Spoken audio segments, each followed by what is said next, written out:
Assalamualaikum warahmatullahi wabarakatuh. Pemirsa, banyak nabi yang tidak disebutkan dalam deretan nama 25 nabi dan rasul. Apalagi dalam sejarah pra-Islam, Allah selalu mengutus nabi di tengah Bani Israel tanpa pernah terputus. Mengingat sifat Bani Israel yang mudah hengkang dari agama jika tak didampingi oleh utusan ilahi. Salah satu nabi yang jarang disebut yakni Nabi Syamil, atau ahli kitab menyebutnya dengan Samuel. Seperti apa sosoknya? Nabi Syamil atau Nabi Samuel merupakan rasul yang diutus setelah era Nabi Musa. Sepeninggal Nabi Musa, Bani Israel hidup layaknya sekumpulan domba tanpa penggembala. Sebetulnya ada beberapa nabi yang diutus setelah wafatnya Nabi Musa, namun Bani Israel gemar membunuh para nabi yang diutus di tengah mereka.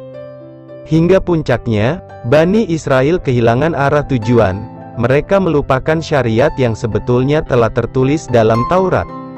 Namun sifat sombong menguasai mereka hingga Bani Israel pun terjatuh ke dalam kubangan penuh dosa. Bukan hanya maksiat, namun mereka juga melakukan kesyirikan dan dosa-dosa besar. Karena membangkang, Bani Israel pun mendapat petaka dengan munculnya seorang raja yang tirani dan bengis. Sang raja menindas rakyatnya sendiri, yakni Bani Israel dengan kejam. Ia gemar menyiksa dan menumpahkan darah. Kerajaan Bani Israel pun gonjang-ganjing hingga musuh dari luar pun berdatangan menyerang. Saat itu Bani Israel benar-benar dalam kondisi terburuk. Namun dalam kondisi demikian, Bani Israel tetap saja percaya diri bahwa mereka tak akan pernah terkalahkan karena memiliki tabut. Bukannya bertawakal kepada Allah, mereka justru berpegang pada tabut dan sombong karena memilikinya. Setiap bangsa kala itu mengetahui bahwa siapa yang memiliki tabut tidak akan pernah terkalahkan. Hingga suatu hari, tabut jatuh ke tangan bangsa Askalon. Pendapat lain mengatakan mereka adalah kaum Amalikoh yang terkenal bertubuh besar. Bani Israel pun mengalami kekalahan yang memilukan.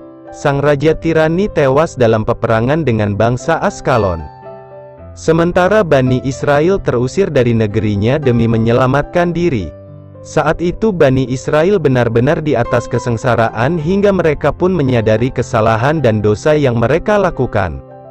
Allah pun kemudian mengangkat Syamil menjadi nabi dan mengutusnya untuk menyelamatkan Bani Israel. Hadirnya Nabi Syamil menjadi udara segar dan harapan baru bagi Bani Israel.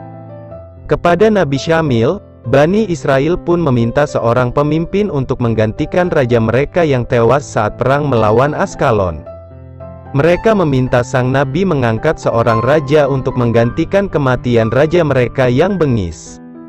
Namun sosok Nabi Syamil sangat bijak dan tegas pada Bani Israel. Ia tak serta-merta menuruti keinginan Bani Israel. Alih-alih menerima daftar keturunan raja dari kaumnya, Nabi Syamil memilih untuk meminta petunjuk Allah tentang siapa yang layak menjadi pemimpin. Beliau pun kemudian berani menunjuk seorang raja, meski ia tahu Bani Israel akan menolaknya. Yaitu pria bernama Talut yang ditunjuk Nabi Syamil untuk menjadi raja. Sang nabi mengangkat Talut atas petunjuk Allah.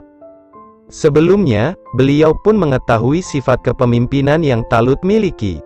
Nabi Syamil tahu betul bahwa keputusannya mengangkat Talut akan mendapat protes dari Bani Israel. Mengingat Talut bukanlah berasal dari keturunan raja, meski sejatinya Talut adalah keturunan dari Bunyamin, saudara Nabi Yusuf yang saleh. Dikisahkan bagaimana Nabi Syamil pertama kali bertemu Talut di sebuah gunung. Saat itu Talut yang merupakan anak petani tengah kehilangan keledainya. Bukan bertemu keledainya, Talut justru bertemu dengan sesosok pria yang bisa langsung ia kenali sebagai utusan Allah. Saat itu pula, Nabi Syamil baru saja mendapat petunjuk Allah bahwa ia akan bertemu calon raja bagi Bani Israel. Diketahuilah bahwa pria tinggi, tegap, soleh dan cerdas bernama Talut adalah raja pilihan Allah. Tapi saya adalah Bani Bunyamin, Bani yang paling tak dikenali di kalangan suku-suku keturunan Yakub. Saya tak tahu menahu tentang kepemimpinan ataupun kerajaan. Saya hanyalah pria miskin yang tak memiliki kekayaan, kata Talut pada Nabi Syamil.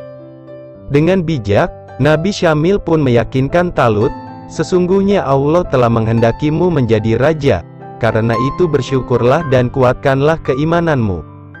Nabi Syamil pun kemudian menghadirkan Talut ke hadapan Bani Israel.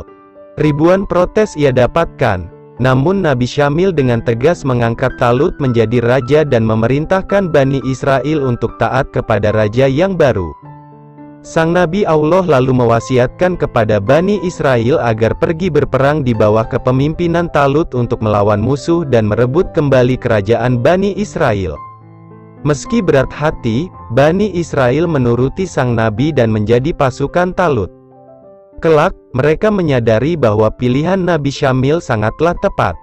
Di bawah kepemimpinan Talut, Bani Israel menjadi sangat kuat dan menguasai kembali kerajaan mereka. Lebih dari itu, di masa Talutlah cikal bakal munculnya kerajaan raksasa Bani Israel yang akan diwarisi oleh Nabi Daud dan Sulaiman. Wallahu a'lam bishawab. Demikian pemirsa, semoga semakin bertambah pengetahuan kita, semakin bertambah pula keimanan kita, amin ya robbal alamin. Wallahul muwafiq ila aqwamit thariq. Wassalamualaikum warahmatullahi wabarakatuh.